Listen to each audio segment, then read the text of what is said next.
Take মেশিনের কেমনে reset দিতে হয়। ভিডিওটা কেউ স্কিপ করবেন না, সম্পূর্ণ ভিডিওটা দেখবেন। তো চলেন শুরু করা যাক। প্রথমে রিসেট বাটন চাপ দিয়ে মেশিনের সুইচটা অন করবেন।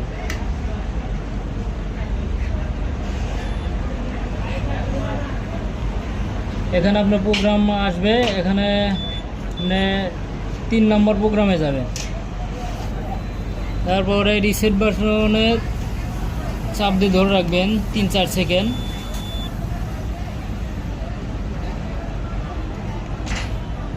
তখন আপনার টেস্ট বাটন চাপ দিবে, বেরো আসবেন।